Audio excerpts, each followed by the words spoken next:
creating conversations that you can share forward. That's what arrow.net is all about. ARROE.net. All right, let's do it. Let's play it forward. These are real people, real stories. Episode number 425 is with Kyle Buchanan, the author of Blood, Sweat, and Chrome. I'm great. How are you?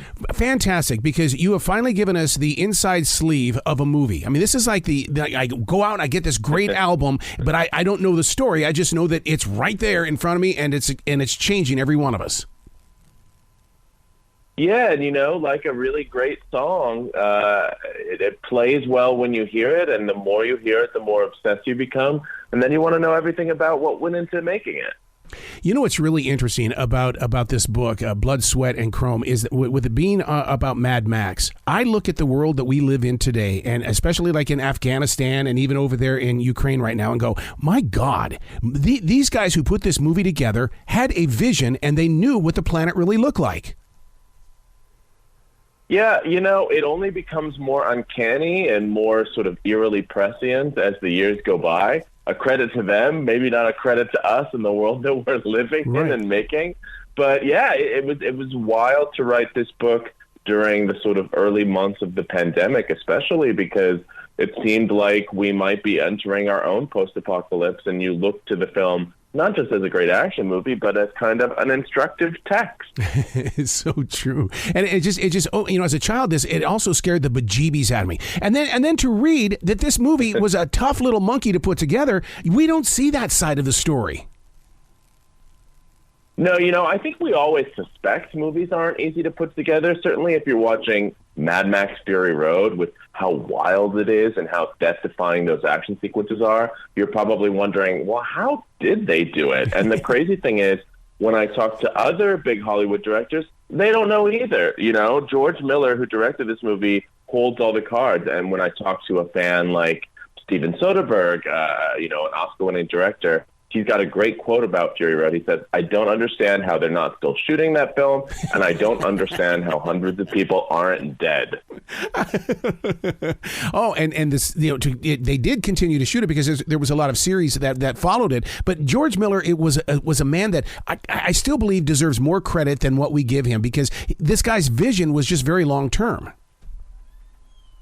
Yeah, I mean, and the course of his career is so unique. He made 3 Mad Max movies in the 80s, and since then he did films like Witches of Eastwick, Babe, Happy Feet, before returning and making Mad Max Fury Road in 2015. I mean, not a lot of people have that kind of career trajectory, and even fewer of them have the willpower to get a film like Fury Road across the line when, after 20 years of trying to make this film, everybody was telling him no. Studio executives were telling him no. Actors were telling him no. Even when they started making the film, the actors did not get along.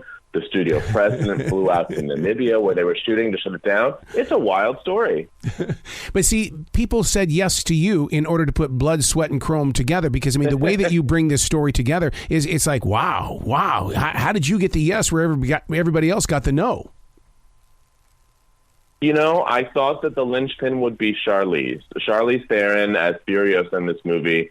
It's an indelible performance. I think it's like a high watermark of action movie heroines. And I knew that if she said yes, we could not only talk about why the film is so great, but why it was so hard. She has never shied away from the fact that this was a difficult experience for her, that her and Tom Hardy have never gotten along.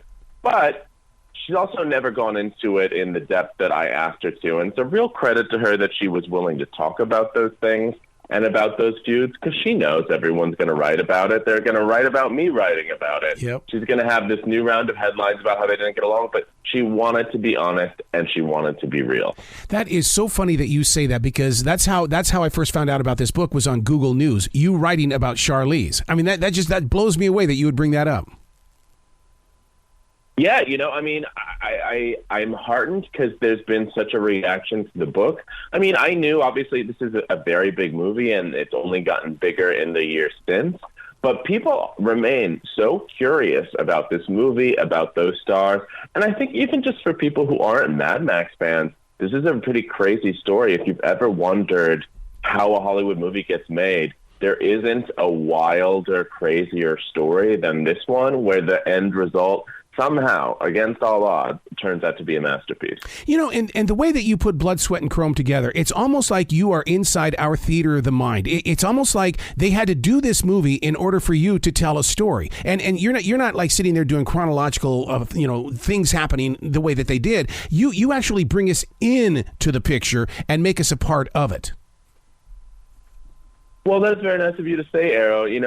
I really wanted to cast a wide net when it came to interviewing people. I talked to over 130 people who were involved with this movie, not just people like Tom and Charlize and the actors and George Miller, but, crew members, set PAs, costumers, the people who don't usually get to do these sorts of interviews. And it was a really gratifying thing because they all have great stories. And I also think when you get to put them in that book alongside people like Tom and Charlize, giving you a clear picture of how movies are made. It's not just about the big celebrities. It's about everybody, hundreds of people pitching in to make this thing the beast that it is. Well, you even give kudos to the stuntman, and I when I first started reading that, I'm going, holy cow, this is what the guy needs to do. People need to know what it takes to make a real movie, and putting the stuntman inside your story really works.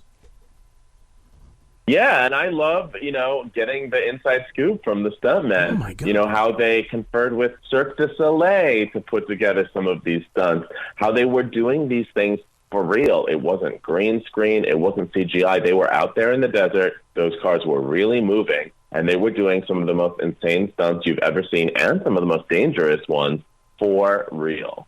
So did you grow up in a world where you got your information from great magazines, Rolling Stone and things like that? Because it seems like today is nothing but clickbait, and you don't know if the story is true or not. But the way that you write, it had to have come from somewhere.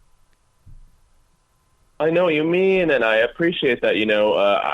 I want to pour one out for Entertainment Weekly, which is about to cease operations next month. That magazine was instrumental to me, because I love movies, I love TV, I love music, but I've always wanted to know more.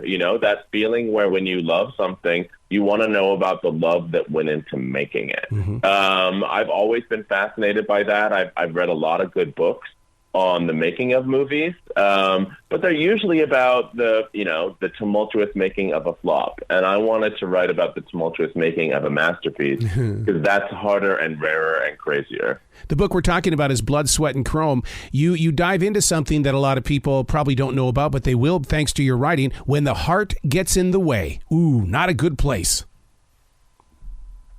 Yeah, in some respects, a good place. You want to put your heart into the thing, but it's not easy. In fact, a lot of the time when I was talking to the director, George Miller, I'm like, how did you shield your heart? Because, if something took 20 years to make, if this conversation, Arrow, took 20 years to come to fruition, and I kept getting no, I would just give up hope at some point. I would abandon ship. I would say this isn't meant to be. And George Miller followed his heart and his willpower and said, this movie is playing on a loop in my head, and it's fabulous. And I want to be able to share it, and I'm going to keep plugging at it, even when people tell me I can't. Do you take this book to, let's say, a documentary on Netflix or Hulu, or do you turn it into a podcast? Because, yes, you're playing inside our imagination. Yes, we can see the pictures, but I know there's got to be something going on playing in your head, too, ongoing.